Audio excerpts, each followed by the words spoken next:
ನಮಗೆಲ್ಲ ಅನ್ಸುತ್ತೆ ಮನುಷ್ಯ ಕಷ್ಟದಲ್ಲಿದ್ದಾಗ ಅವನ ಅಸಲಿ ಗುಣ ಹೊರಬರುತ್ತೆ ಅಂತ. ಆದರೆ ಸತ್ಯ ಅದಲ್ಲ. ಕಷ್ಟದಲ್ಲಿದ್ದಾಗ ಮನುಷ್ಯ ಅನಿವಾರ್ಯವಾಗಿ ವಿನಯದಿಂದ ಇರುತ್ತಾನೆ, ಭಯದಿಂದ ಬದುಕುತ್ತಾನೆ. ಮನುಷ್ಯ ನಿಜವಾಗಿಯೂ ಎಂತಹವನು ಅಂತ ತಿಳಿಯಬೇಕಾ?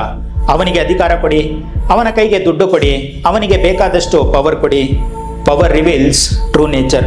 ಅಧಿಕಾರ ಸಿಕ್ಕ ತಕ್ಷಣ ಮನುಷ್ಯ ಬದಲಾಗಲ್ಲ, ಬದಲಾಗಿ ಅವನ ಒಳಗೆ ಅಡಗಿದ್ದ ಅಸಲಿ ವ್ಯಕ್ತಿತ್ವ ಆಚೆ ಬರುತ್ತೆ. ಅಧಿಕಾರ ಸಿಕ್ಕಾಗ ಕೆಲವರು ಅದನ್ನ ಸೇವೆಯಾಗಿ ಬಳಸುತ್ತಾರೆ, ಇನ್ನೂ ಕೆಲವರು ಅದನ್ನ ಆಯುಧವಾಗಿ ಬಳಸುತ್ತಾರೆ.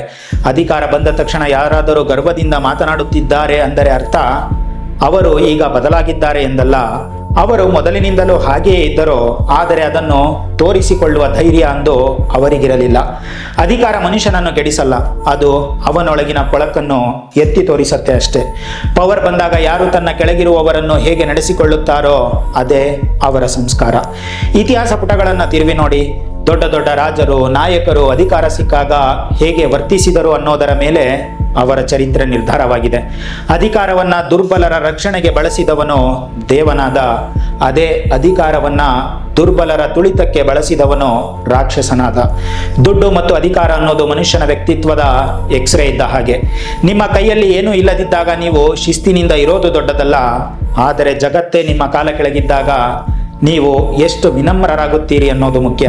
ಇವತ್ತು ನೀವು ಸಣ್ಣ ಮ್ಯಾನೇಜರ್ ಆಗಿರಬಹುದು ಅಥವಾ ಮನೆಯ ಹಿರಿಯರಾಗಿರಬಹುದು. ನಿಮ್ಮ ಕೈಯಲ್ಲಿರುವ ಅಧಿಕಾರವನ್ನು ನೀವು ಹೇಗೆ ಬಳಸಿದ್ದೀರಿ? ನಿಮ್ಮ ಮಾತುಗಳಲ್ಲಿ ದರ್ಪವಿದೆಯೇ ಅಥವಾ ಪ್ರೀತಿ ಇದೆಯೇ? ನೆನಪಿಡಿ, ಅಧಿಕಾರ ಅನ್ನೋದು ಶಾಶ್ವತವಲ್ಲ, ಆದರೆ ಆ ಅಧಿಕಾರದಲ್ಲಿದ್ದಾಗ ನೀವು ಮಾಡಿದ ವರ್ತನೆ ಜನರ ಮನಸ್ಸಿನಲ್ಲಿ ಶಾಶ್ವತವಾಗಿರುತ್ತೆ.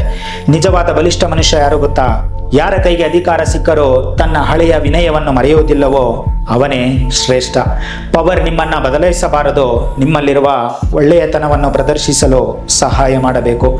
ಅಧಿಕಾರ ಸಿಕ್ಕಾಗ ನಿಮ್ಮ ಅಸಲಿ ಮುಖವಾಡ ಕಳಚಬೇಡಿ, ನಿಮ್ಮ ವ್ಯಕ್ತಿತ್ವವನ್ನು ಎತ್ತಿ ತೋರಿಸಿ. Power reveals true nature. ಮತ್ತೊಂದು ವಿಡಿಯೋ ಜೊತೆ ನಾಳೆ ಸಿಗ್ತೀನಿ.